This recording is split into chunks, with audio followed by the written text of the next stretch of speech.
No, Okay, now it says it's. it says it now. All right, let's try this again. I'd like to have a motion to reconvene into open session. Susan So Fox, moved. Susan Fox, so moved. Peter Sobel, second. all in favor, roll call vote starting with me. Kenny. Aye. Susan Fox, Aye. Susan Manning, Aye. Peter Sobel, Aye. Eric Hartz, Aye. Lorraine Gage, Aye. motion carries. Order of business, we will be moving up an item for the, what we got here? So recommending item M6 move up to before item M1. Okay. All right, go ahead. We'll move that up.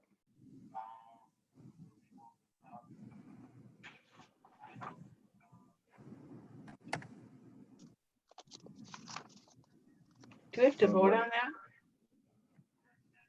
Yeah, we don't have to vote on that, do we, Dan? Um, Move that up. It says here, the order of business may be altered at any meeting by a majority vote of the members present. Yeah. We can do that by unanimous consent, and just if there's no objections, we can do it.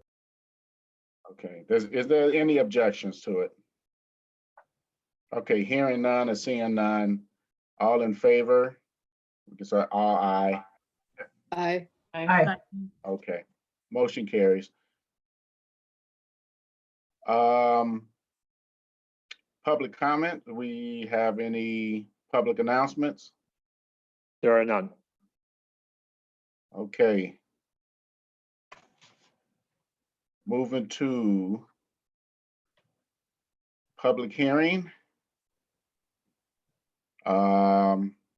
Opportunity for the public to provide input pursuant of Wisconsin Statute 11838(1)B regarding submission of a request to the Wisconsin Department of Public Instruction, DPI, to waive the minimum number of hours of instruction set forth in Wisconsin Statute 121.02(1)F for the 2019-2020 school year due to the ongoing COVID-19 public health emergency and the school closure orders. Okay, so we received no written comments in advance and we have no members of the public present. Okay, thank you, Dan. Moving on to the consent agenda.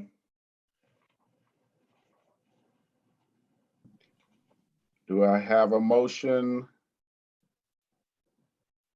I would move approval of Susan Manning. Susan Manning, I would move approval of the consent agenda. Susan Fox, second. All right. All in favor, starting with myself, Andrew, aye. Susan Manning, Aye. Susan Fox, Aye. Peter, Aye. Eric, Aye. Lorraine, Aye. motion carries. Recognitions. Yes, I would like to read a recognition this evening. I want to take a few moments to recognize the teachers and staff of Monona Grove. I'm so proud of and grateful for everything they're doing for each other, for our students and families, and for our community. All of our staff, from teachers to clerical to food service to custodial, have been thrown into a new work environment and changing expectations, while also trying to manage the public health crisis personally. As always, I am not surprised by, but rather grateful for their dedication and perseverance. In talking with teachers and staff over the last weeks, what I hear is pride in and gratitude for our coworkers. I'm more confident than ever that we will come out stronger on the other side of this crisis. Thank you. Does anybody like to add to that? Susan Manning? I just want to reiterate and support Dan's comments in that I have had a significant amount of contact with a lot of particularly the elementary students in the community, and they are, it's making so much difference to them to have these people, our staff members and our teachers, reaching out to these students during this time. Two of our neighbors were actually studying on a big, huge blanket yesterday morning. It was a little chilly outside. And they said, "This is so wonderful." I thought, going to school, yeah. And they just are so appreciative of everything they're doing. And I also have had a discussion with one of our neighbors who is working on the food service line. And she said, everybody is being so great. Everybody's helping, the delivery is helping. There was a parent who drove in and had 5 children, and we had this thing about you had to have the child with you, and his vehicle was a little small for that, and he brought 3 and went home and brought 2 back. So then, Dan, you made accommodations for the families under those circumstances. So many thanks to all of you too. All right, thank you, Susan. And then for me, to all the board members, thank you for helping out as much as you could and can during this pandemic as well. Jared, Katie, and Joyce, you guys are outstanding. Thank you for support, because no one's ever had this done it in our lifetime. And I think that we have, as our school district, we have been leading the way, and a lot of parents and the kids are out here and they do appreciate it. So let's just keep up the good work and see if we keep doing the best we can with what we got. Well, I just, Go ahead, Susan. sorry to do this again, but again, I think one of the pieces that I really want to make sure that we also appreciate and recognize are our alumni. We have alumni right now who are on the cutting edge of the surge plans for saving lives, instituting visual follow-up with families after they test positive, trying to provide access to tests, and trying to get the word out to the communities. And again, not only do we have the ones we're working with now, but we have the ones who have been with us before, who are out just doing exemplary things during this incredible time. So thanks to all of those people as well. All righty. All right, moving on to administrative reports, business service reports. Jared? Yes, so I just would like to update the board on the meals that we're providing during this time of school closure. So pretty much can echo the support that our school nutrition team has been able to provide our community is just outstanding. So if you all recall how this ultimately came, we did receive the governor's order that schools were going to close originally on Wednesday, on that Friday afternoon. So during that weekend, our school nutrition team started working on preparing for meals to start Wednesday. And then Sunday afternoon, ultimately, the decision was to close school starting Monday. And what the school nutrition team did was they were able to start offering meals the very first day that our school was closed, which I think was one of the only schools in Dane County that was able to do that. So just echoing off of what you all have said, our school nutrition team has been phenomenal through this, and they were able to provide meals right through spring break as well. When that was something, obviously none of us were going to travel, but they were able to give up and come out into this area, this time of uncharted territory, and not for sure if what the health pandemic was really going to look like. So I do really appreciate what they have done. So So the first 3 weeks of our meal program was outstanding, and I think we continue to improve on that. We started out the first 3 weeks is that each day we did ask families to sign up if they wanted a meal. Now, obviously, if someone didn't sign up, weren't turned away. It was really more just like we did on a daily basis at school, did our lunch counts. And so that gave us an idea of how many families would need that. And we really wanted to be able to offer it and not be short, but also not be wasting food. Because the way the school nutrition fund operates is obviously the revenues we take in are the revenues that help us pay our expenditures. So we've been pretty consistent with averaging about 220 meals for individuals each day.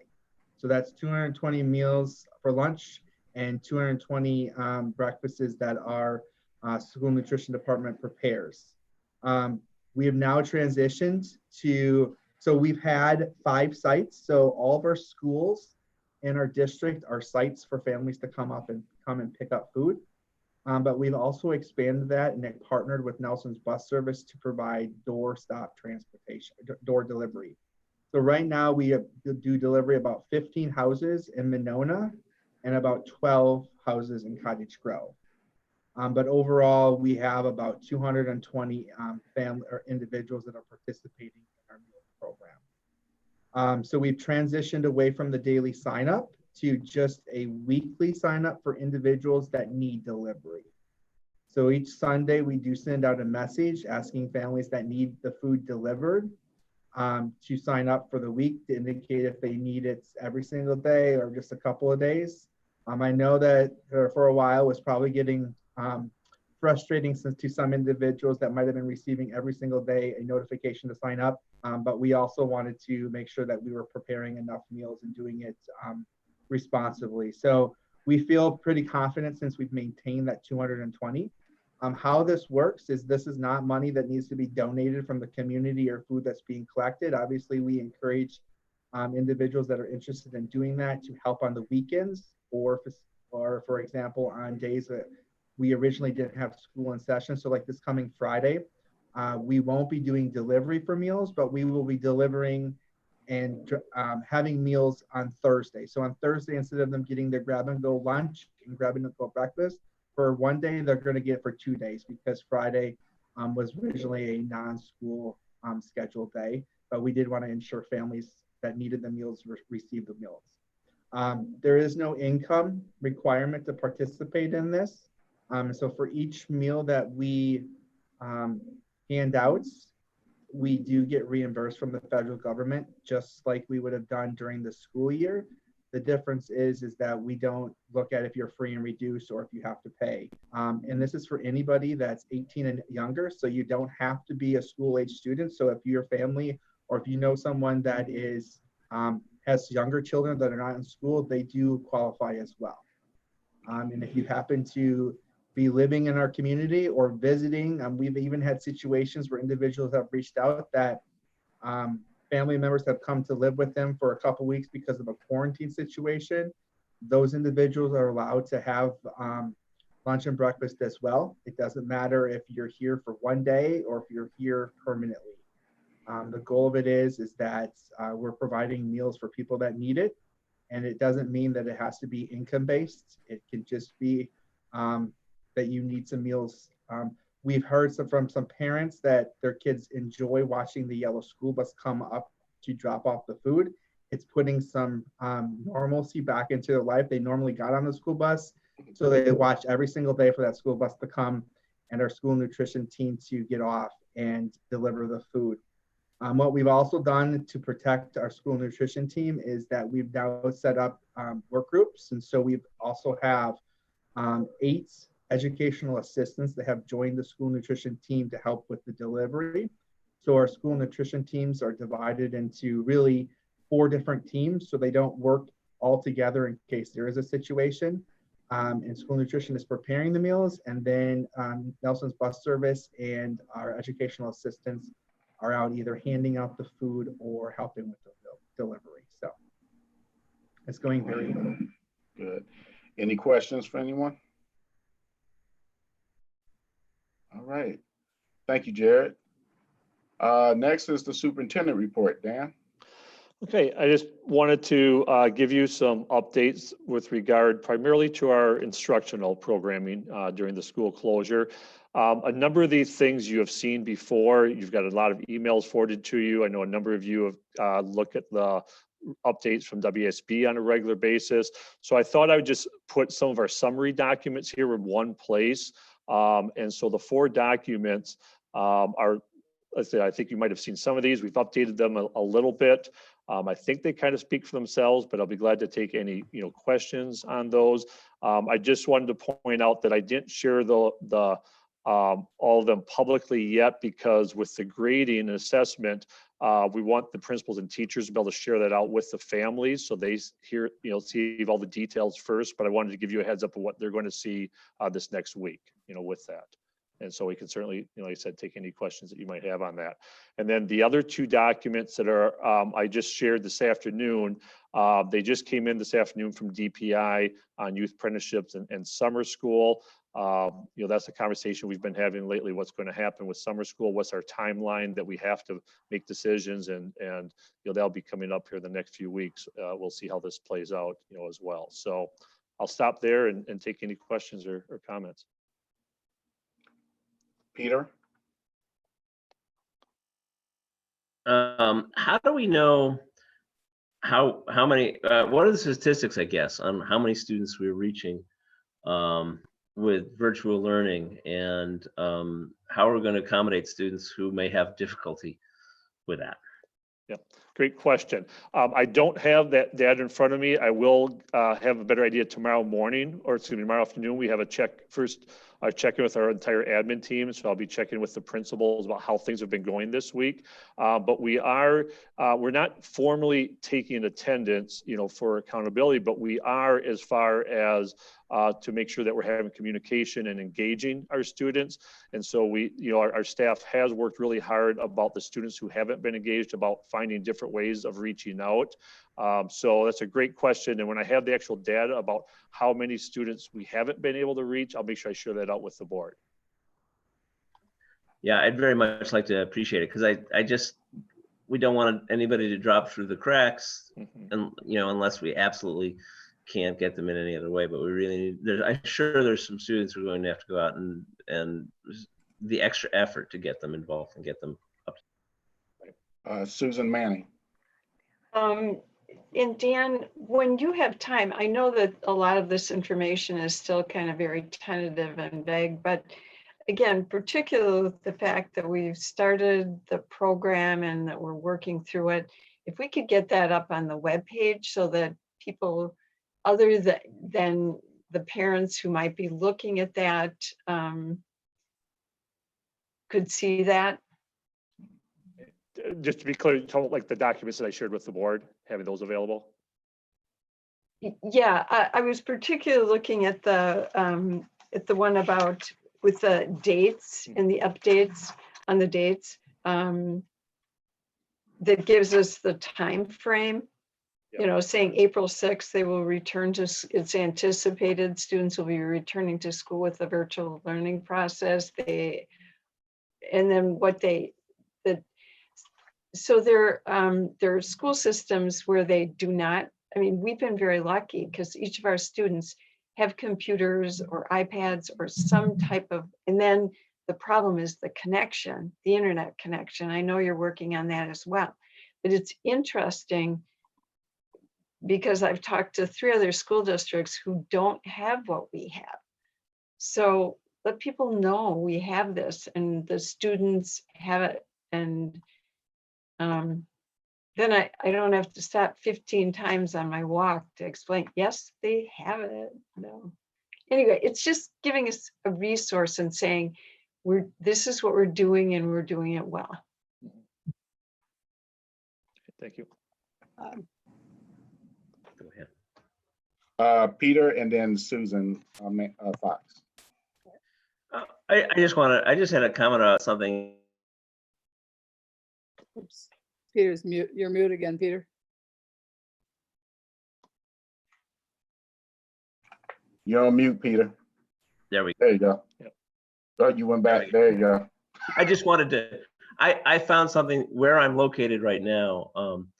the local school district is doing something very interesting, that they have put Wi-Fi routers in their buses, and they park the buses in neighborhoods where there are kids who don't have access, and then they have a schedule during the week, and that allows the kids to get access. I thought it was a very innovative solution to the problem. Okay, Susan Fox? I just wondered if we're also using some hotspots. At some point, I thought we had some that kids could sign out and take home, and I don't know how many of those we have, but as a combination of that and helping them get hooked up with the free service. So we're doing both of those things. Yeah, absolutely. And so you're right. We've just during our while school is open, we have mobile hotspots available in our libraries for checkout on a regular basis. And now during the school closure, we've purchased many more. My understanding is that we've given out well over 100 to families. Okay, wow. And so I'll get an updated number for you on that as well. But Okay. yeah, so that is, and that's been the big part about the communication is, obviously finding out which families really do need them. And so there's been a lot of phone calls and emails and so on. And like I said, we'll get you an update on where we're at.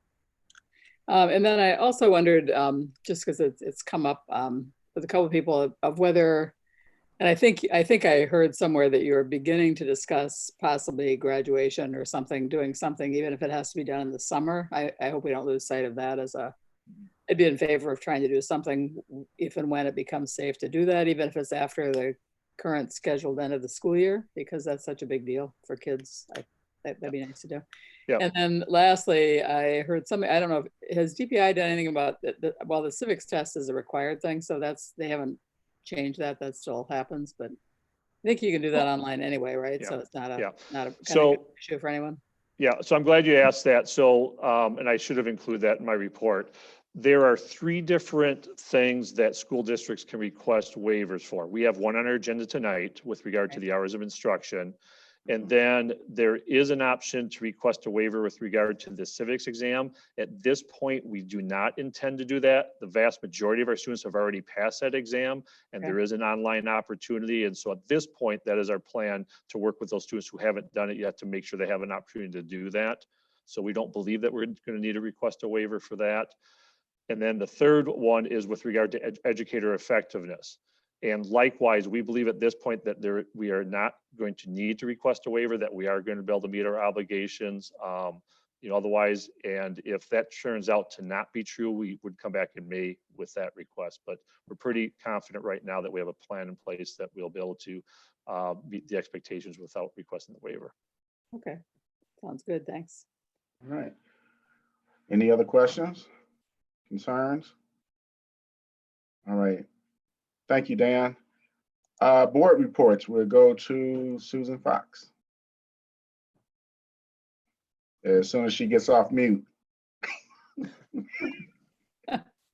The Personnel Committee met yesterday, and we're still working on negotiations for this year, so it was a closed session meeting.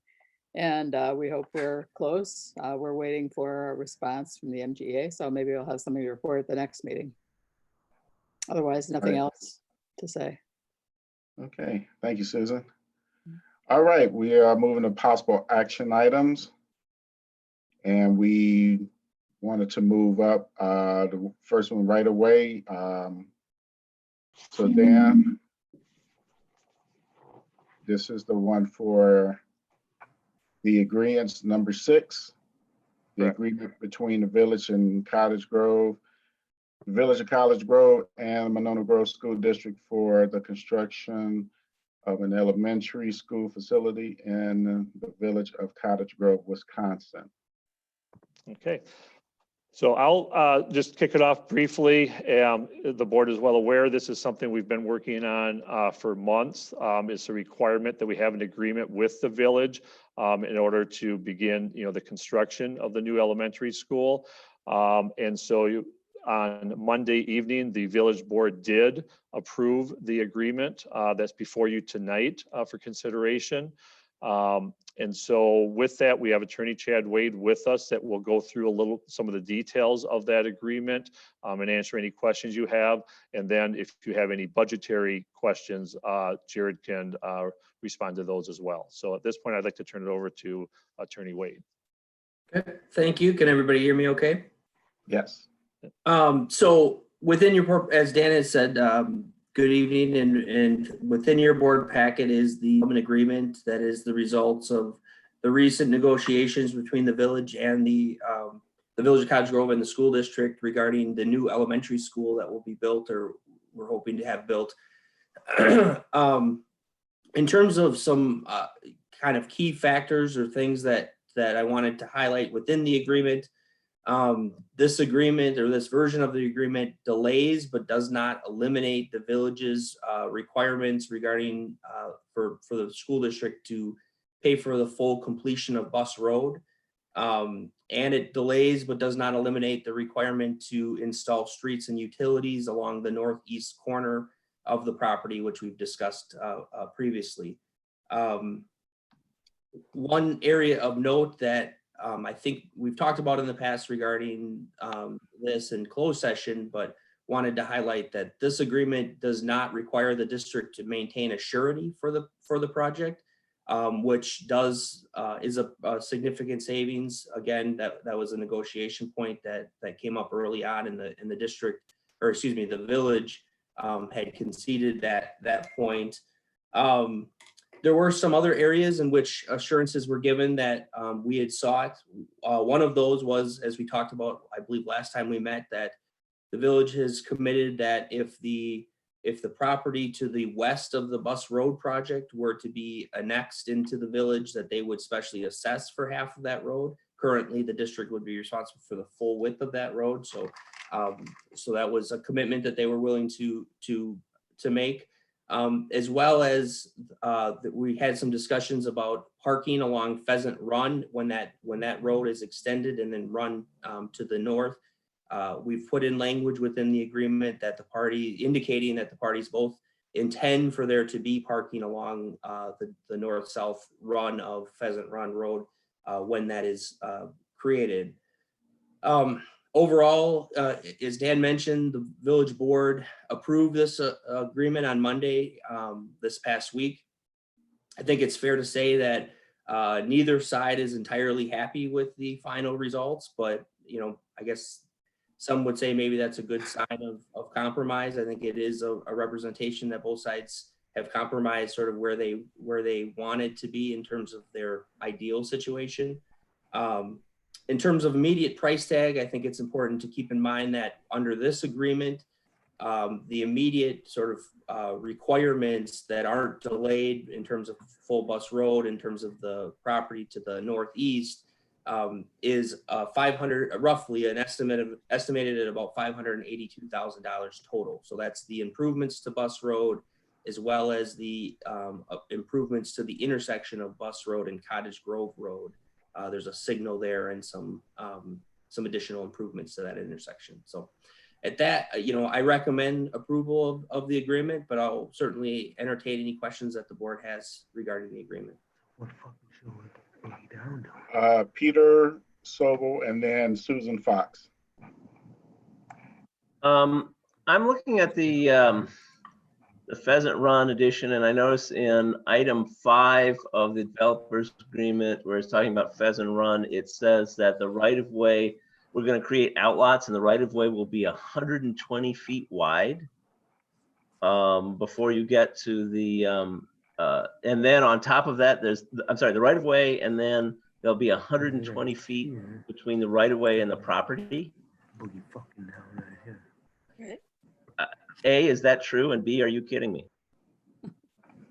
There was a projection to move that road where we had originally proposed that in the site plan that was submitted.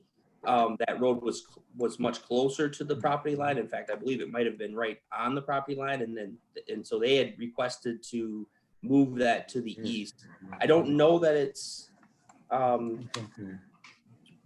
Let me just see if I can find that section quickly. I mean, this is that is way outside the site plan that we agreed to. So this is another thing that suddenly dropped on us at the last minute. I mean, and now we have to give up a total of 180 feet of our property, rather than what was, I don't know, the outlots were originally 15 or 30 feet. No, I think that the 120 was what was originally in the village, the village engineer report as what they were requesting. That was not in the drawings that we were shown. Because in the drawings that we were shown, the right of way, the outlot was significantly smaller than the right of way. Here it's twice the width of the right of way. Mm-hmm. Right. So at this point, we don't have a valid map that we can look at to see what this does to our property. So I can't approve this with this huge expansion of land that they're essentially taking from. And I don't know, Dan, if you have the latest, or Jared, if you have the latest map from to show that. Well, and I completely understand your point, Peter. I will say that the site plan that showed the original site plan that we presented to the Plan Commission and then the village board, you're right, showed an easement for a future road. That is not what was accepted at that point.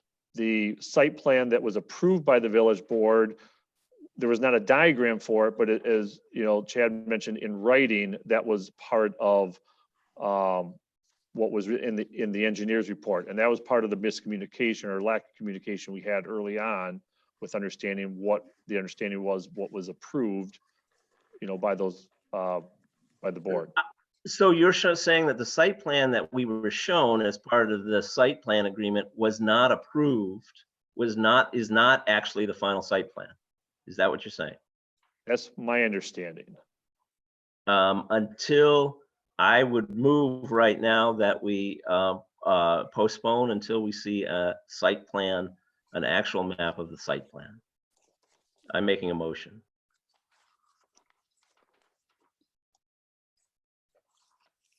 Do I Can hear a can you second? read your motion, Peter? I move to postpone to approval of the developers agreement until such time as we have an accurate site plan presented to us that we can then debate. Do I hear a second?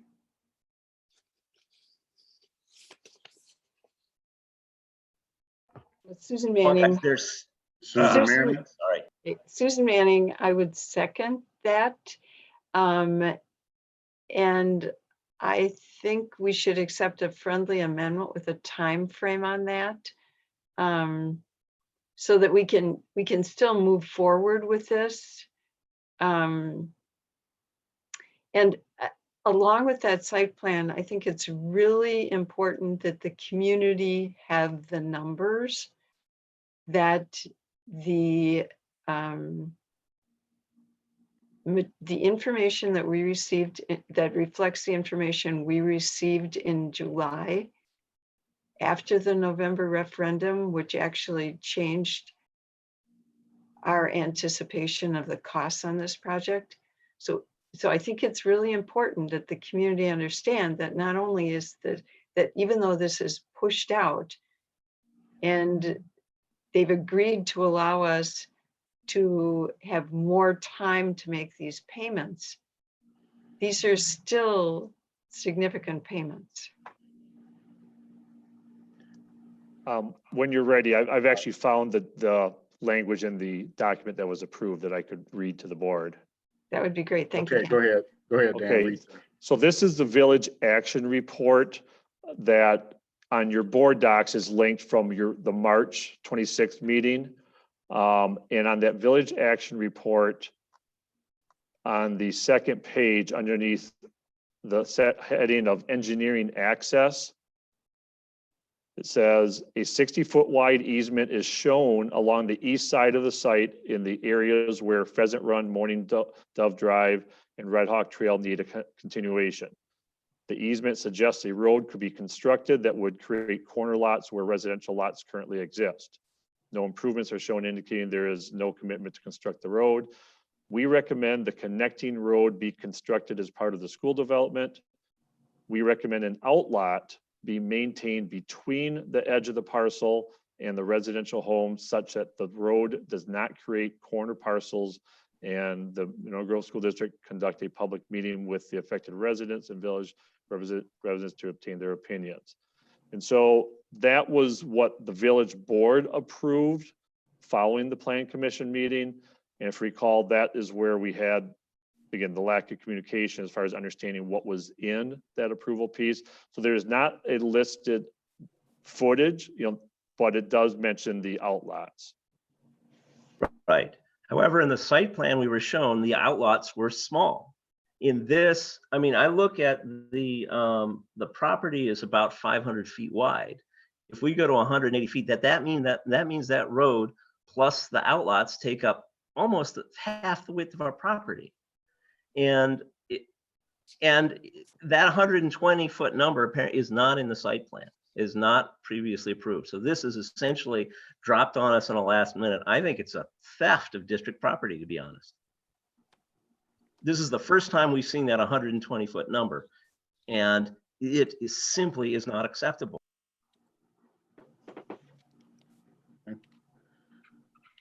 Anyone else? Susan Fox, did you have a question? You were. Well, I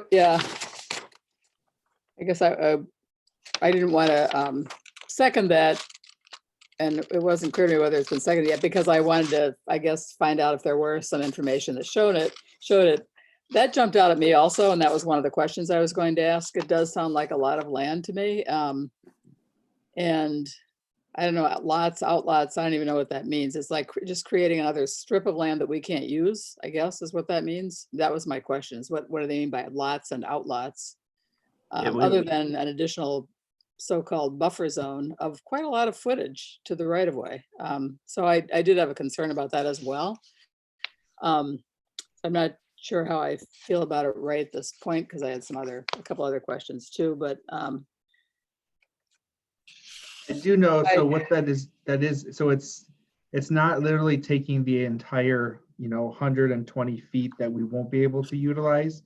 It's putting that road in there. So it'd be similar to what happened with Damascus Trail, where there would be lots that would be district owned that you could sell if you wanted to.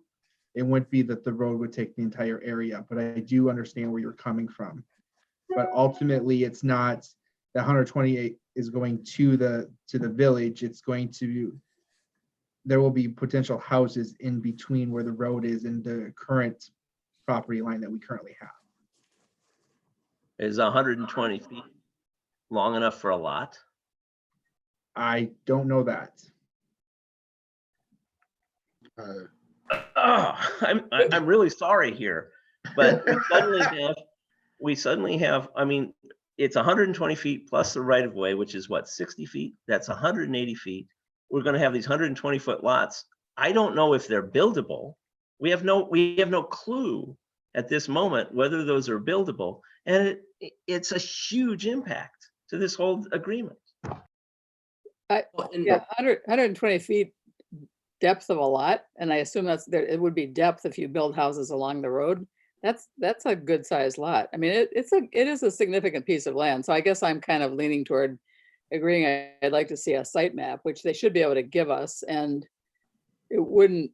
I don't know if there's a way to get it back to the board if they'd have to reapprove something. But I'd like more specificity with that, because given what's already happened to us, and then to have this thrown out at the last minute, I think it's pretty significant. I don't know if we want to finish this topic before I go to the other couple of questions I had. But Okay, let's go to Chad. Well, one of the things that I just want to be, I don't know that we've talked about this specifically, but regarding the location, the actual location of the road, what the agreement allows for is that the village and the district can agree to move the road based on planning needs, if it's, would be advantageous for selling lots, or, how the district would use that property in the future. The purpose of the provision was really to pin that road down so that there was some certainty for the district that it wouldn't be moved any further into the property line. So I just, to some extent, the agreement is built to allow for the parties to change it by agreement. And I just want to point that out as well, to the extent that it impacts this discussion. Okay, Peter? I want to read that. I want to read that provision. The district will provide lots or outlots to buffer the streets. The minimum width between the street right of way and the east property line shall be 120 feet. That means that we can't do any less of our property. We could do more, but we can't do any less. So this agreement is actually doesn't say the maximum that position on the road is that it eats into the property. It only specifies the minimum, and it's a very large minimum. Well, I would disagree with that, Peter. I think the way that the agreement is written to allow for the parties to change it, it could be less or more. It's just that it wouldn't be any different, any more or less, if the district didn't agree. The word is minimum. We're signing up. We are agreeing to a minimum of 120 feet. Yes or no? We're saying that unless we agree, that's where it will be, but that we could, I'm saying that we could agree to have less there, less than 120 feet. Oh, so if the village doesn't agree, the minimum is 120 feet. Per the way that the agreement, or how it's located now in the agreement, yes, that would be the location, and it cannot be changed, because there was some discussion about, when the development to the north happens, where that they might want to see that road located. We wanted to preserve that it wouldn't be moved, that road wouldn't be moved without the district's consent. Okay. Susan Fox? Well, yeah, I mean, it does say in the paragraph above this 1 through 9 on page 10, the last sentence says the village shall not require a change to the location of the street and utility improvements without the consent of the district. So it does say we get to approve it, but but then the first item is provide a 60-foot right-of-way for all interconnected streets. So wherever they are, I mean, the best case scenario would be they would be on the far eastern lot line, so that we'd lose as little land as possible. But then, yeah, when you get down to 5, it says, I'm not getting how this isn't another 120 feet, because it says the district will provide lots or outlots to buffer the streets from the existing lots in 4th addition to West Lawn Estates. The minimum width between the street right of way and the east property line shall be 120 feet. That sounds pretty cut and dried to me. It sounds like regardless of where they put the street, in fact, if they put the street further to the west, it's another 120 feet west of that, it sounds to me like. I mean, unless I'm reading it wrong, but that's what it looks like to me. And that It is also looks like that. It also, I'm Susan. pulling up everything I can find. It looks very similar to me.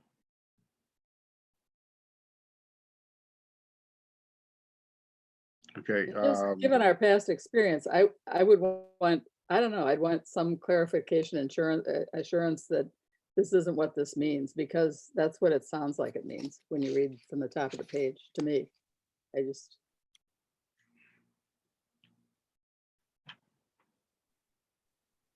Okay, anyone else want to chime in? Well, I do have can I ask a couple other questions and then we could come back to Sure. this maybe, but. So the 582,000 figure, does that include the $38,000 to run the water to the Blair property through our southeastern part of our property? Is that included in it? Because it just said improvements of bus road, traffic signals and road improvements. That wasn't mentioned, and I just wondered if that's an additional 38,000 or if that's included in the 582. That's an additional. So it would really be 582 plus 38,000 that we'd have to do right away, because that's not a delayed thing. The running the Correct. water line to the Blair property is one we're doing now, so that's a higher total then. Correct. So that means it's like 370,000 more than we had budgeted for, basically, And because it's all new. I don't know, Jared, did we budget for that extension in the site plan? So to be honest with you, it's that was something that was in the plan all along. And so it should have been budgeted for. And from my understanding, our engineers took it out. So I don't want to say that that's an unexpected cost. I think that really falls on us, that we should have ensured that happening, because that's was something that has always been part of the concern, always been part of all the conversations that we've had with the village, was that we needed to connect from the water line had to run through our property to get to the south portion of it. So even if we weren't going to ultimately agree on it at the end, it should have been something that we were holding and carrying forward in our budgets. Okay, so it still has to come out of the Yes, budget it still somehow. has to come out. Okay, and then, well, another question is and then I have two more questions. One is, what is the date? You had mentioned at our last meeting, Jared, that we do have to spend the referendum money by a certain date. What is that date? I mean, what's our flexibility with that spending? So I think it's like a 3-year running start from the time that we receive the funds. So realistically, we have, I would say, it's here. I think the last year that we can spend those funds is in year 2023. Okay, well, that's somewhat that's helpful to know. And then I guess the other thing I wondered was, are there any other surprises? The other thing I saw in here was a sidewalk to Pheasant Run. Is that something we were always planning to do, or? Okay. Yes. So no other surprises, costs in this agreement that we weren't aware of, other than the issues we've already talked about? I don't believe so. Okay. Susan Mann is first, and then we'll go to Peter. Well, Did- I'm fine. Susan, did you have any questions? I thought you had your hand up. No, sorry. Oh, okay. Then we'll go to Peter. How much did the, how much saving is there with the not having the surety? I don't have a dollar amount on that. I don't know, Jared, if you would know, but I don't know off the top of my head. Is it? Okay. I guess my next question is all this stuff paid for? Do we know how we're going to pay for this? So are you referring to what's in the developers Yeah. agreement, like the 582? Developers. What's that? Are you referring Yeah, how are we to going to pay for the developers agreement? So obviously, as we have talked about before, if this is funds, just like anything else, so as we went through the budgeting process, there are things that have come in over and under. And so as projects get finished, there would be, but we haven't identified specific areas of our renovation areas that we have to cut back. And that would be something that we would bring to the board in a future meeting, that we talk about what potentially could be reduced. We do know that there's projects that are happening this summer that would not be touched because of would not be able to be reduced because we've already signed contracts and things like that moving forward with Findor. However, we do have some renovation projects that are for the second summer. That would be areas that we would have to explore as possibilities to reduce to come up with this, or as these projects that are being done this summer come in, if they come in under budgets, those might be some additional savings that we can pass along. So I don't have a definite answer of exactly where it would come from, but we would be able to take those out of other projects that are outlined in the future of the referendum budget. Okay. And that would be the current costs, not counting the future costs, or does that include the future costs on Bus Road and Pheasant Run? It does not include anything beyond the immediate build out of that 582. If we were to incorporate the full build out of Bus Road and then all of the Pheasant Run, we would definitely have a larger budget issue, which would ultimately reduce a lot of projects that are scheduled for the second summer. Okay. Okay. And what about paying for Bus Road? Would we be able to do that? No. No.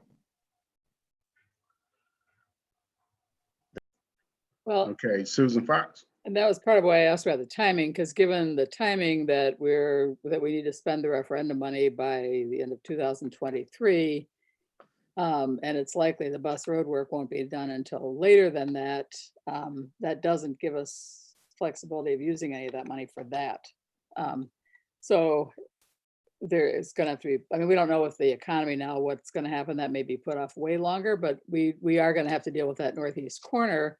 But that also might not be within the 2023. So we may not even be able to use referendum money for part of that, which is somewhat problematic because it just leaves us with a bigger price tag. And it either means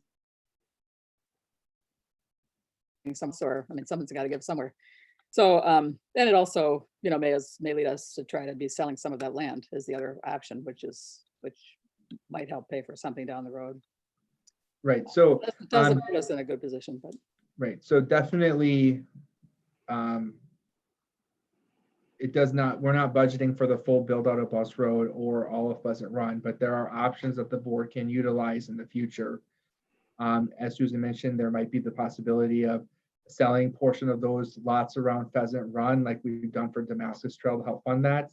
The other part of it is that just like we will be doing here next summer, when we built Glacial Drumlin, there was a developer's agreement that the district was responsible for something very similar to the situation with Bus Road, that we were to extend it to our property line, and the property south of that was part of the town. So we would utilize short-term borrowing if we needed to help fund that. The other part of it is not knowing if those, and you might find that the economy changes and that Bus Road isn't improved to 4 lanes for a number of years.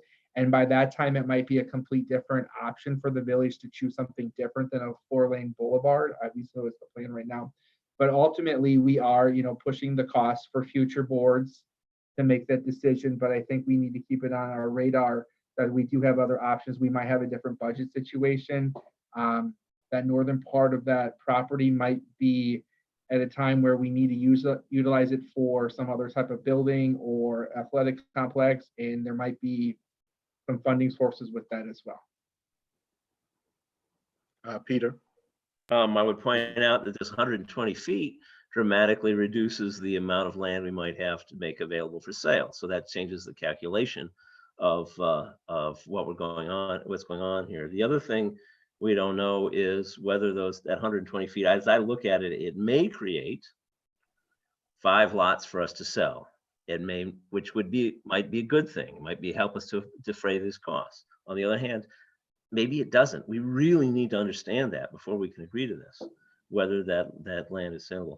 And my question is, aside from the delays, Chad, you mentioned that the village wasn't happy because they felt they'd compromised on this. Aside from the delays in funding to Bus Road and Pheasant Run, is there anything else that and the surety, I guess, that they feel that reason for them to believe that they have compromised, that they have given anything towards this?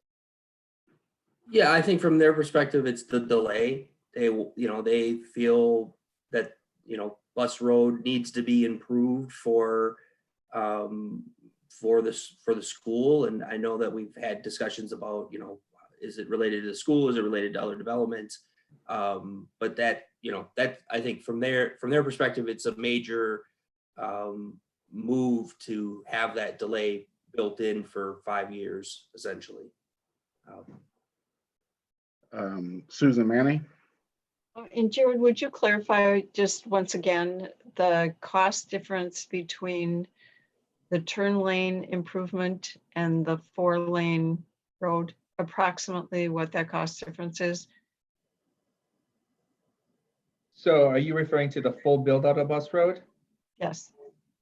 So the estimates we were given was our full build out for Bus Road to Lane Street is about $1.1 million. Okay. And the original estimate for the turn lanes was? I mean, just to do turn lanes, it was between, the rough estimate Findorff can give us is because it was bidded with the entire concrete package and the roads and parking lots, it was approximately, $90,000. But that was just 2 accelerating lanes to turn into our building heading north.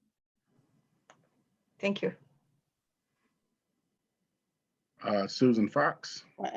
One more question. I didn't see anything in the developers agreement, any reference to that crosswalk they were talking about doing at Lane Street. Are they not? Is that not a thing anymore, or? No, Or that would come later as well?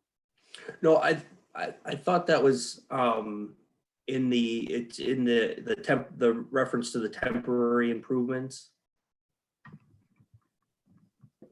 Okay, yeah, it might be in there. I don't recall seeing it, but okay. Well, I mean, I'd be okay with the rest of this agreement. I'm not really okay with it because,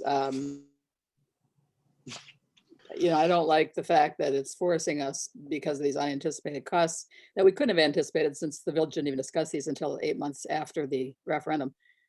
With the change in the comprehensive plan to include that amount of widening of bus road, that was a whole new thing sprung upon us and that we couldn't have foreseen.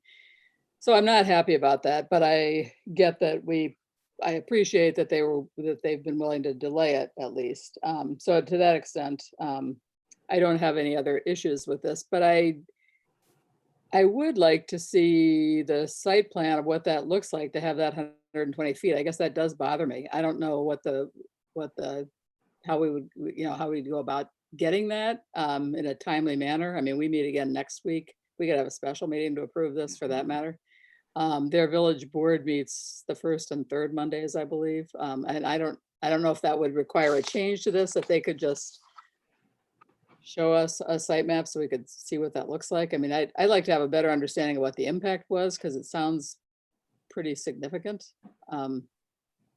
Maybe that'll force us to sell a big chunk of the land. You know, and then that would be part of a new development. I don't know. I mean, it's just not. It remains a concern for me. Yeah. And how does this affect our ability, what we can get for selling it? Right. I mean, if you theoretically, I suppose if you sold the northern piece of the whole land to a developer, they would be putting lots there, so that might be okay. But who knows whether that would happen? It's hard for us to. You know, it's hard for me to envision doing that without knowing how this affects any possible use for an athletic field. That was our original thought in buying this much land and in moving our school somewhat south so that we could have the use of that land. And now I don't know if we can do anything with what's left with 100. I just can't visualize it without seeing it. And that's problematic for me.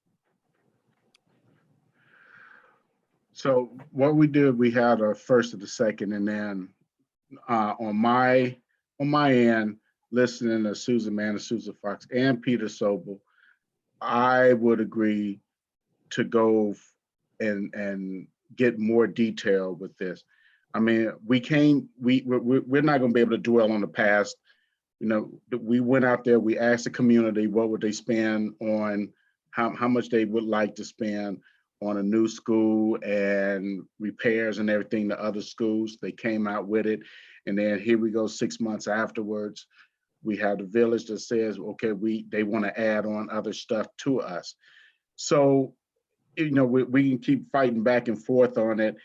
When it comes down to the very end, we need to get something. We have to get our school up. We have to service our students and our staff, and that's going to be the bottom line. So we're going to need a little bit more. What I'm hearing from 3 of the board members, we're going to need a little bit more information, Chad, on these lots. And hopefully I'm not stepping out of bounds on anyone, but we did have a first and a second. We need to get that motion on the books, and then we can move forward on what we need to do here. So if Peter made that motion, I think Susan Fox has seconded to get Susan Manning. Susan Manning second. Susan Manning, I'm sorry. We need to get more information. So let's go ahead and do this roll call vote on this motion and the second that this motion that we have out here on the floor right now. Did you read the motion again, or have Joyce read it, or? Well, let me have Chad. You had a question. Yeah, I wanted to Susan Fox's question about the crosswalk. The detail regarding those temporary improvements are in the exhibit J that haven't it's the map that we've shown before. So it is Okay, possible. I haven't gone through the entire agreement to say, or like just now to see where that crosswalk is referenced. But certainly it's part of the plan and part of that would be part of the Exhibit J that describes those temporary improvements. okay, but that's included in our various costs up to now. Right, that's part of And that's a safety thing, so I cost don't of that have an issue with it, project. but yeah, okay. Thanks. And, okay, Peter? And then the other piece of information I asked for is if that 120 feet is actually referenced in any documents we've seen earlier. If I haven't seen it, if somebody knows something about it, if you could, or Dan or Jared, or if there's some part of the agreement, please forward it to us so that we can take a look at it.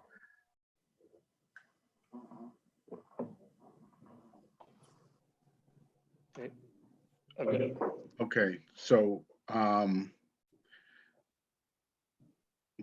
let's read that.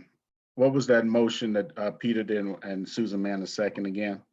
Peter Sobel moved to postpone approval of the developer's agreement until we have an actual map of the site plan. Okay, Susan Manning seconded. okay. All in favor, we'll do the all in favor roll call, starting with myself. Aye. Susan Manning, Aye. Lorraine, Aye. Susan Fox, Aye. Eric, Aye. Peter, Aye. motion carries. Can I ask a clarifying question? Yes, So just to be clear, when we talk about the map of the site plan, you want to see where the road would be located with that distance 120 feet. Right, with the 60 feet right of way plus the 120 feet, right? How far that carves into our land. I think the other piece of information that we need to know is, will those outlots be buildable? Will they be buildable lots? And B, will the village approve us selling those for development? That's something I think we need to understand, because that's a huge difference. Okay, True. we'll confirm that. I'll just share with you that the discussions that we had early on about that road, our proposal, of course, was to build the road as close as possible to the property line, and where it would not include the opportunity for lots between there.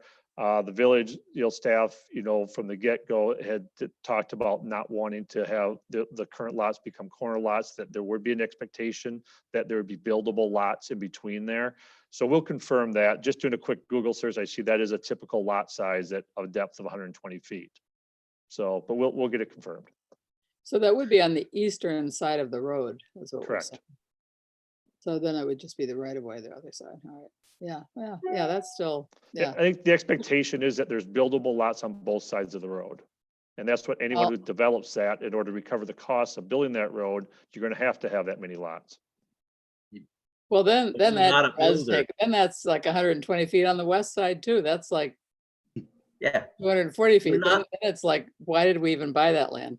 I mean, really, if they're gonna put that kind of requirement on us. Well, there's not a requirement on the west. I'm just saying, if you want to Oh, recover your costs in order right. to sell lots, Right. any developer that might want to purchase that land Oh, certainly sure. is. Well, yeah, if we're selling it all, if we make that decision, then it's not an issue because we've given up on our athletic fields. But at this point, we haven't given up on that. And I just want to be clear on what it is, I guess. Yeah. Got it. all right. Thank you. Thank you. Okay, so that is done for this evening. So we've already passed that to come back again after you talk with the village again. But right. it'll be our engineers drawing that, not the village engineers. Oh, To okay. be clear. Okay. All right. Thank you so much, Chad. Okay. Okay. Thank you. All right. So we'll go back now. We'll go to our first possible action item, request waiver for minimum number of hours of instruction. Did I have a motion?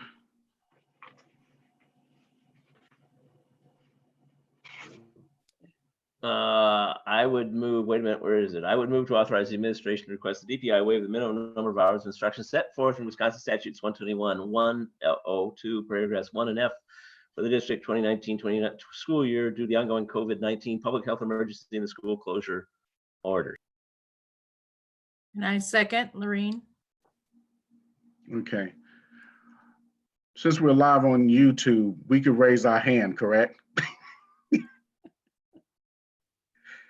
Okay, all in favor? Where's my hand? Oh, there it is. Aye. There it is. Okay. All opposed, motion carries. I would just point out that for Roberts, or show of hands is a perfectly acceptable voting method.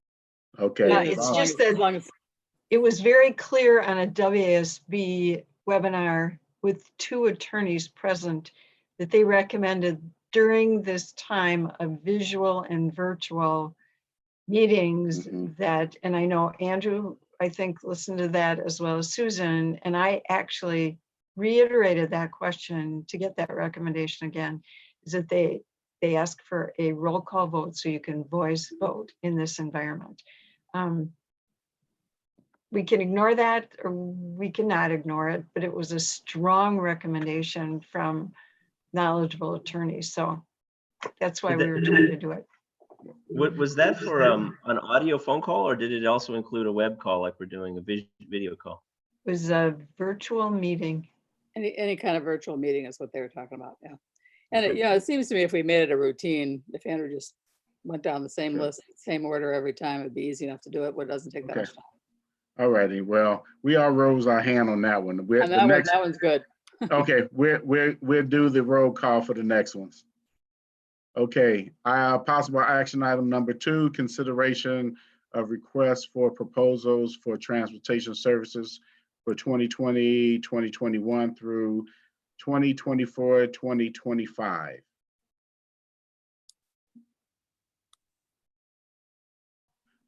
Does Jared, Yep.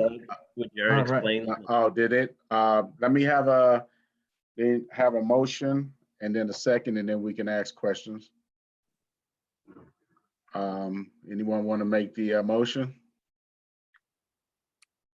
Yeah, go for it.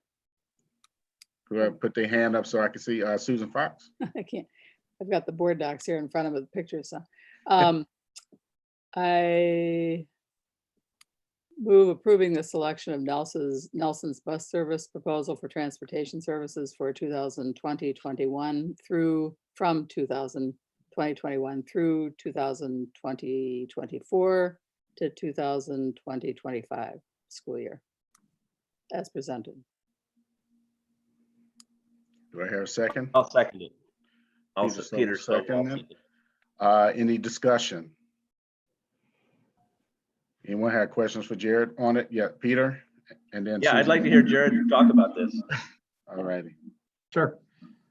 So this is our first go around with a renewal or issuing a new RFP after the district made the decision to work with Nelson's bus service. So just setting the stage for our new board members, which I did include here, but just so everybody understands, is that the district used to operate what I would call a hybrid transportation system. And that meant that we had some of our routes were our own bus drivers, and we had a transportation department, a transportation coordinator, and then the other half of the routes was contracted with Badger Bus. The district is contract with Badger Bus, just like what we have right now, was set to expire for the 2014-15 school year. And so we did issue an RFP that asked for 2 questions to keep it status quo. So we had providers that gave us costs and proposals to continue the hybrid, where we would continue in-house bus drivers and bus routes, and then contract the other half. And how that worked was pretty much all the Monona routes were Badger Bus, and our high school routes from Cottage Grove into our high school were Badger Bus, and then pretty much all of our Cottage Grove routes were internal, our own bus drivers. And then majority of our field trips were contracted out between a number of different transportation providers, such as Badger, our own, Lamers, Right Way. So then based on that RFP and cost, the district decided to move forward with Nelson's bus service. And so we've been with Nelson's bus service since July 1st of 2014. So our contract with them is coming to an end. And so this is the reason that we're issuing the RFP. The RFP was actually issued on February 15th. And it was physically sent. It was posted on our websites. It was put in the newspaper, but then it was physically sent to a number of vendors: Badger Bus, Dairyland Transportation Services, Go Right Way, Cabus and Bus Service, Lamer's Bus Line, and Nelson's Bus Service as our current provider. What we did is the district did receive 3 responses to our RFP from 3 vendors. Those individuals were Badger Bus, Go Right Way, and Nelson's Bus Service. We did take all 3 proposals, and they were reviewed by a committee. That committee is listed in here as well, but for everybody to know is so Krista Foster, the Director of Student Services. Part of the reason that she was part of the committee is that Student Services oversees our specialized transportation, so students with IEPs. So Student Services works directly with Nelson's Bus Service as well. Then we try to have a cross range of individuals from both communities, along with different levels of students in different grade levels. So we had Reed Foster, who was our Cottage Grove School Principal, Angie Fassel, who was our Winnequa High School, or our Winnequa School Principal, Jason Kling is our High School Associate Principal, Jeff Schreiner, who is our High School Athletic Activities Director, and he works a lot with Nelson's because of our athletic program, our late bus, and our buses that are taking students to activities or events. And then I pretty much just facilitated the conversation. So it was a little different this time. Typically we all get in a room and we talk through it. What we did this time was we actually did this more virtually. So each of them took the proposals, ranked them or scored them against a rubric, looking at everything from maintenance and safety, routing systems, their student behavior plan, the overall presentation of their proposal. They put all that, each number from 1 to 4 in each of those areas. I incorporated the cost side of things. And then that was a score from, since there was 3 providers, 1, 2, and 3. So depending on our lowest, received a 3, which is our highest score. And then the second one was second. And then the most expensive was a 1. Compiled that all into a spreadsheet. And so we really truly let the math do the work. And Nelson's Bus Service came out on top with the recommendations from the committee. And then when we added in the cost component, Nelson's Bus Service was the lowest cost by $40,000. I did put in here some of the comments that we're recommending them for based on the committee is that the principals felt that they do have a strong training, professional, and community involvement. They do have an established relationship with the district. And I think, you know, that's not something that's necessarily a heavy weighted thing, but when we're looking at a difference of $40,000 and starting over with the potential new vendor, we felt the cost outweighed that potential $40,000. They do offer a newer fleet than the other bus companies that were offering it. And then they really focused a lot when they talked with their proposal about really being more student and school centered. And I can tell you that all the bus companies obviously have referenced that, but I can say that, you know, Nelson's Bus Service has really stepped up in the concept of working with our principals these last couple of years. They've created their own mascot, and our student, and that mascot rides the bus with the students and things like that. So based on the scoring from that committee, we felt strongly that we would make the recommendation to the board to continue with Nelson's Bus Service as our transportation provider. Okay. Peter? First of all, thanks. It sounds like you have a robust process there. In the future, when you've got something like that, if you have a document like the Excel spreadsheet that lets us sort of a view into that process, please include it so that we can we can see this. I like to see robust processes, and I like to see and understand what we can do. Sure. Okay, my question about now, two questions. First of all, how much is the cost of this one compared to what the prior contract with Nelson's? How does that cost? So it is an increase of approximately a 4% increase over our current year contract. I'm sorry, you said 4%? You broke up. 4%, yes. Okay. And then does it change from year to year? So then, as if you looked in the RFP, then each year the routes do go up approximately about 3% on an annual basis. And I did look at that as well. Nelson's was the lowest on an annual increase, but they all were pretty close. It was like a 2.9% for Nelson's, and the other two were at like 3.1 and 3.3. Okay, here's the tough question. Nelson's in the past, we've had two incidents with Nelson's. One where they got the wrong fuel and we lost a day of school or 2 days of school because of it.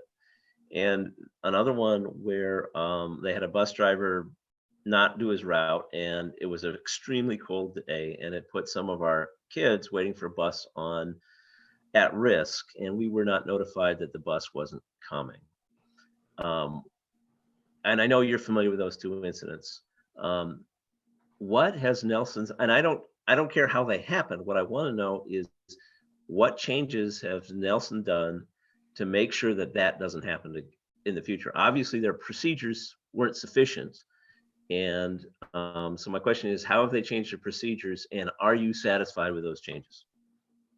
So twofold. So on the fuel issue, we did lose a day of instruction because we were not able to run on buses due to getting the wrong fuel. The process has tremendously increased, which I think what they've done is great. I think it's probably somewhat of an overkill, but I think they want to protect their relationship with us. As an example, they now, instead of just taking the word from their fuel company, which is a local provider, they do test that information. They test the fuel each time it comes in to ensure that is an added expense to the company. And I would foresee that probably hard to believe that other vendors are doing that, because that's typically not something that occurs. However, that has been what they've adjusted to. So I do appreciate that. The other thing I should say too is during this evaluation process, I have talked with other business managers, and it is sort of sad to say this. Transportation is such an important role, but every school district in Dane County has reported the exact same thing about buses being late, bus drivers not communicating back with terminal managers to communicate with school districts that buses are running late. And as you'll see, something that we will be moving to is a app for parents to download to see where the buses are at. It's not fully functional yet. We're working through that, and they do believe that will be up and running for next school year. I can tell you that of the 3 proposals that we had, Nelson's is the only one that's going to include it in our route costs. The other 2 providers were making us pay extra if we wanted it. I can tell you also that after some of the things that have occurred, they have a complete new management team. So the management that was there, that you could say maybe was part of that or not, they're no longer with the district. So I do believe that they are definitely working to ensure. I think the other thing that we have to keep in mind is that they are a small company. They're not a large company that is just looking at us as another way of generating revenue. So some of their processes are definitely being improved. We operate our transportation system completely different than Whitewater does, as completely different than McFarland's. And so I think part of that is making sure that they understood that. And I think with this long relationship that we've had, they came to clear that we do things differently than McFarland does, and we do things differently than Whitewater does. And they've caught on to that. They understand that. But I can't sit here and tell you that there's a for sure guarantee that if a bus driver decides to not do the route, it can be caught. I mean, it should be caught quickly, you would think, but if an individual just chooses not to pick up a kid and goes by, unless the parent calls, or because they're not sitting and watching GPS location where all the buses are at the times. But I can definitely tell you that every time that I have requested video or asked questions, they have always been very honest about, yep, the bus driver did not do what they were told to do, and we will definitely follow up with them.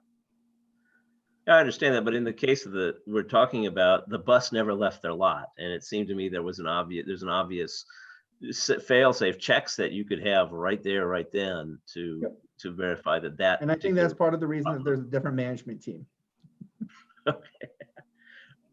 Last question would be, right now, how does this current situation, well, I assume we're not paying Nelson's right now for buses that aren't running, and does the new contract, does it work the same way if we have another pandemic?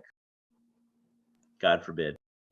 Right, so there is more information that will be being shared with the board members here shortly as we work through our current contract with our transportation provider. What I can tell you is that we do classify our bus drivers, even though they're Nelson's employees, we want to work with them to ensure those individuals continue to get paid. And so we're working through some of that language that we will definitely be informing the board on. So what I can tell you is right now is that we would like to continue to keep their bus drivers whole, but our contract is a little different. We don't, where you might have heard in the news that some school districts are only paying a percentage of the contract. And that's because some of those contract routes include fuel. Ours is broken out differently. And so we are able to identify truly what the cost of fuel is versus the cost of the physical route, which includes the bus driver's time and the cost of owning buses. But we'll definitely be in contact with board members of what our recommendation is going to be moving forward.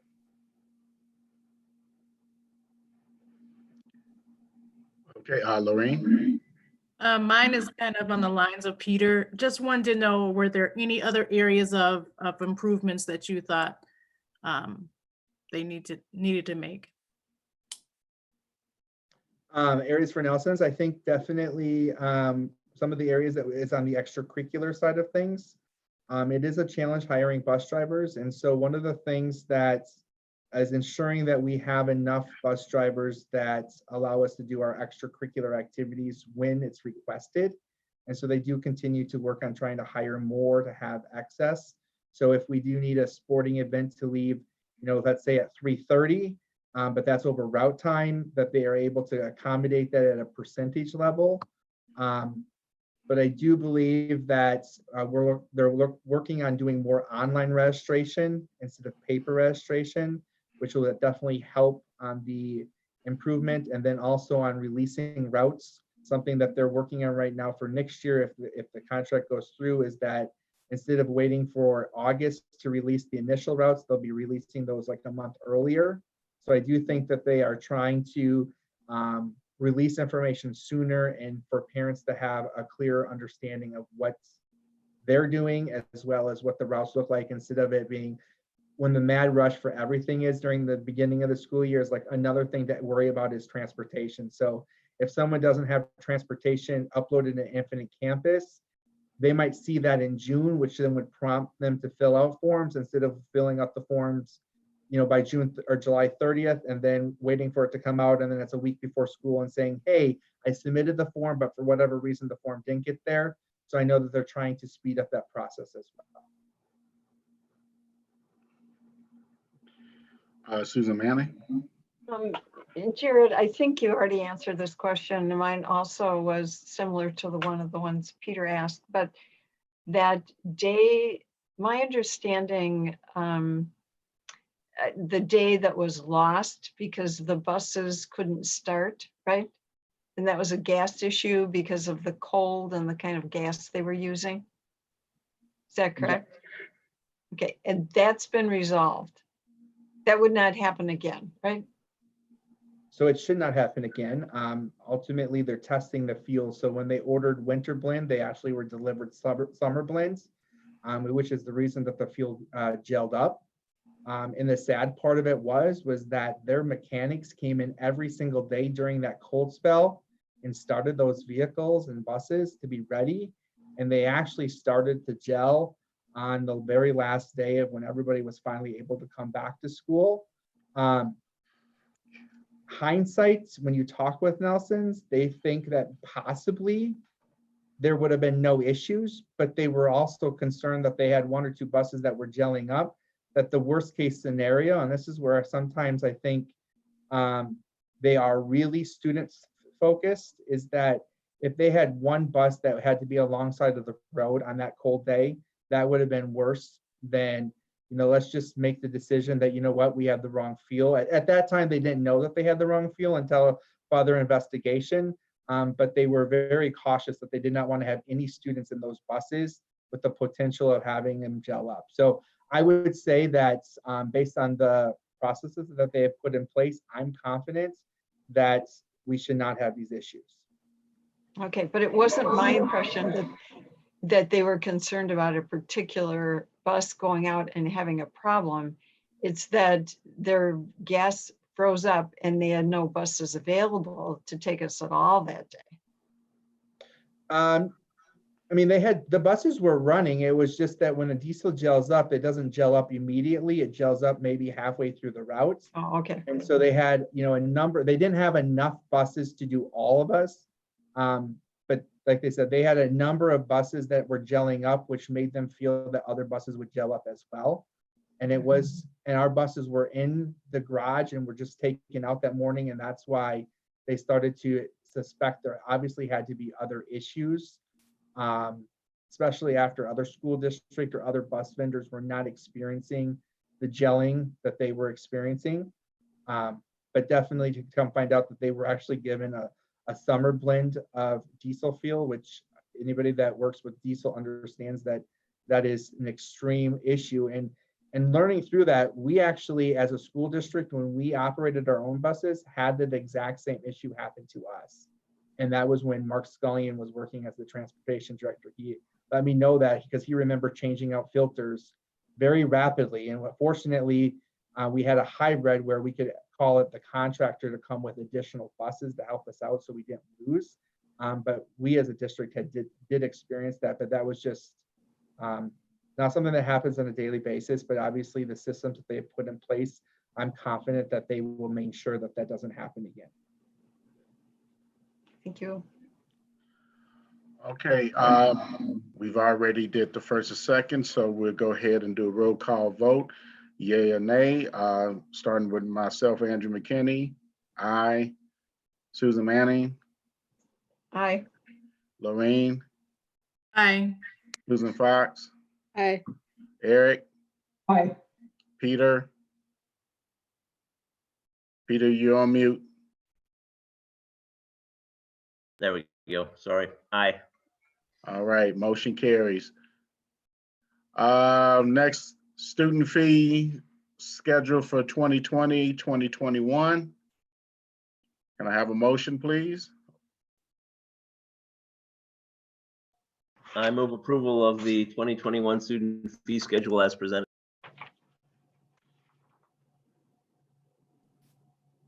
Do I have a second? I'll second. Susan Fox, sorry. Okay, Peter first, Susan Fox second.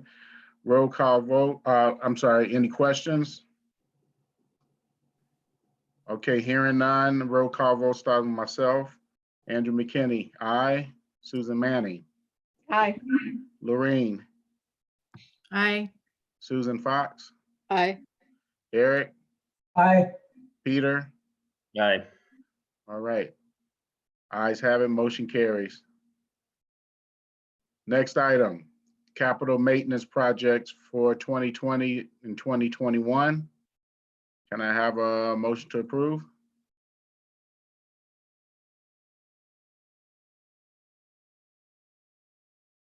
Not all at once. Could I ask for an explanation of the LED lighting conversion before we move ahead with approval?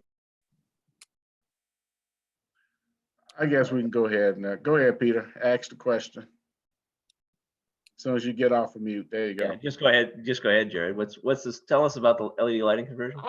I'll tell you what, if Andrew, if you're more comfortable, I'd be happy to make the motion if we could get a second on it. And then he's right, the parliamentary procedure is correct. So I would make a motion to approve the 2020-2021 capital projects budget as presented. I second. Okay, so Susan Manning made the motion, Lorraine gave second. Questions, Peter, you're up. So, All right, I gotta do two things to get unmuted. It's just, could you tell me about the LED improvements? Yep. So this is something that the district has been looking at for the last year and a half. In addition to that, it's something that has sort of come up not only at the Ad hoc Sustainability Committee, but also with our high school students. So the cost is a little larger than probably what you anticipated because we're not just doing a bulb replacement. We're truly doing what we believe is probably the best solution with the money that we have available. And this $412,000 is based on estimates that we've received from McKinstry working through this. So it is a true bulb and ballast replacement along with lighting control. So all of our classrooms will be moving to LED lights along with dimmable light switches. So it'll be very similar to what the new elementary school is going to look like. So one of the things that we had originally planned to do this spring was to take a few classrooms at the high school and do a mock-up, which would allow staff to go in and see because there are different types of LED lighting. But obviously we're unable to do that. But what we're going to be doing is inside and outside is allowing for complete ballast and bulb replacement and including light controls. So we have the ability to have, each teacher has the ability to control that. So it would soften the lights or make them brighter if needed. In addition to that, in the hallways, we would be tying that to our bell system. So during the time that classes are operating, all the lights in the hallway would not be on, they would be dimmed down. Obviously to a safe level, they're not going to be turned completely off. But it would be maybe every other light bank, and I don't have all the final details of that. Every other light bank might turn off, so there's still enough light. The other thing that we need to be careful of is that kids still go to the bathroom. So if we have lights that are going on and off, that's going to be a distraction to our students and our staff. So working on having more of an alternative bank lighting so we're not pulling as much energy in addition to having the LED. Okay. Peter? Are we gonna add any occupancy? Is any of this have occupancy sensors anymore? Yes, they will have, I guess they're called vacancy sensors now. So, the teacher turns them on and then they turn off after a while instead of walking in and always relying on it. So that's our understanding as we work through that. And so then ultimately the overall, the $650,000 is the same amount of money that we had budgeted for the last couple of years. And obviously, as you can see, there's not that many projects. Obviously, because the LED lighting conversion is taking up a lot of that. And the goal would also be able to incorporate LED lighting probably next year in the capital for GDS. And as we continue to work through that, but then with our referendum that we did with the new building and capital maintenance, that's getting a lot of those other things taken care of. So you're not seeing anything at Winnequa because obviously they're going through a major project this summer and next summer. And you're going to see, obviously Cottage Grove is going to, originally was planned for the summer and we moved it back a summer. So there is currently nothing other than pavement improvements. But and the pavement improvements were also part of the whole facility recommendation that went to the long range facility plan. Okay, any more questions? All right, hearing none, we'll go ahead and take a roll call vote. Starting with myself, Andrew McKinney. Aye. Susan Manning. Aye. Lorraine. Aye. Susan Fox. aye. Eric. Aye. Peter. Aye. Motion carries. Next up is resolution authorizing the insurance and sale of approximately $1,616,000 general obligation promissory notes, series 2020. Do I have a motion to approve?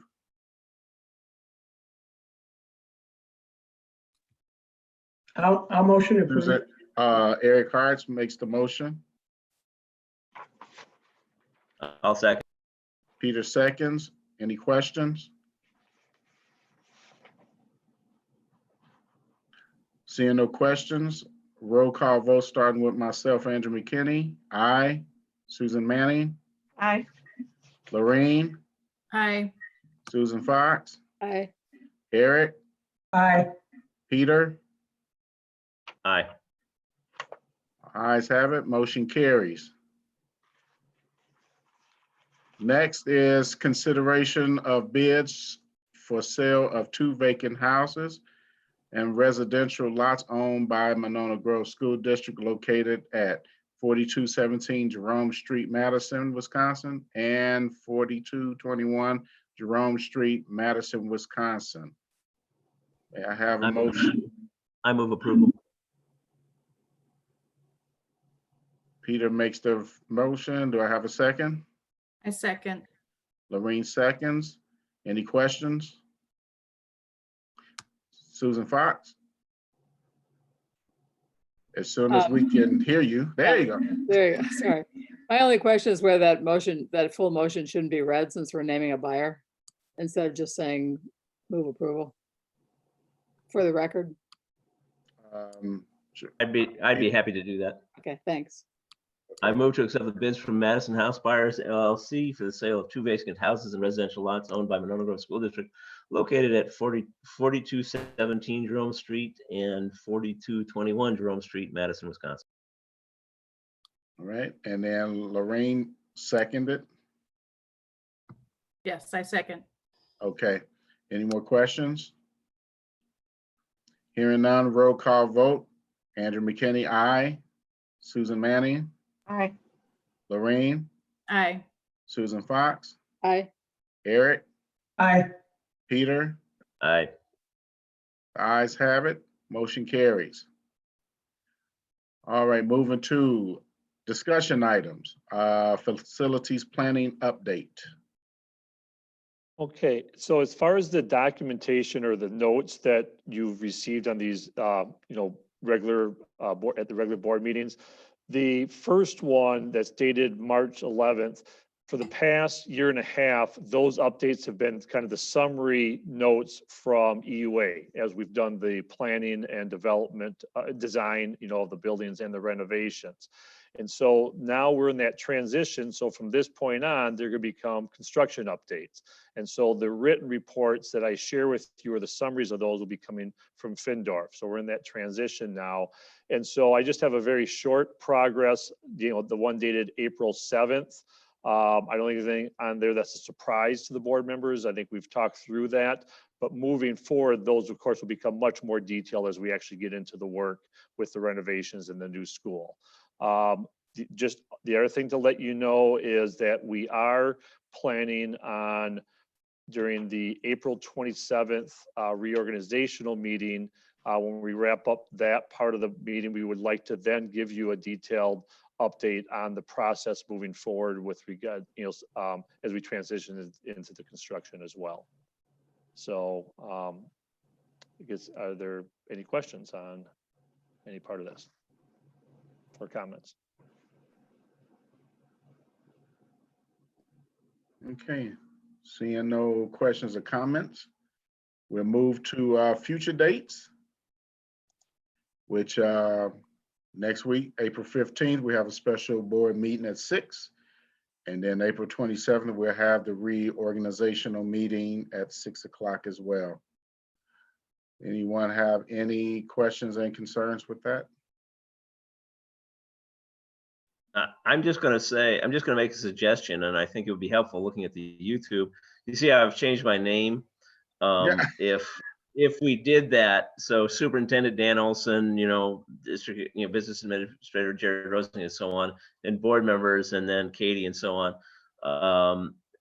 I think that would be helpful to the public. If somebody, when you go onto YouTube and you see all these faces and voices, I think having this might help with a little transparency. That looks so cool. Well, so I was going to ask how you do that. Is that obvious if you go in and?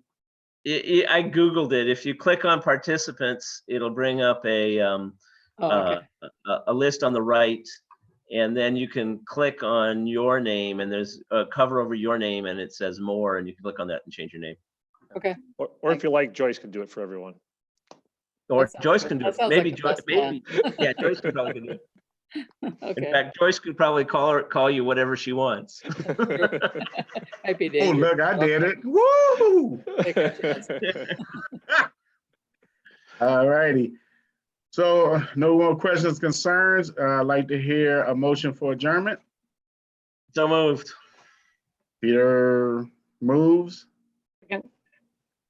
Susan Manning, second. All in favor by saying aye, starting with myself, Andrew McKinney. Aye. Susan Hi. Manning. Laureen. Aye.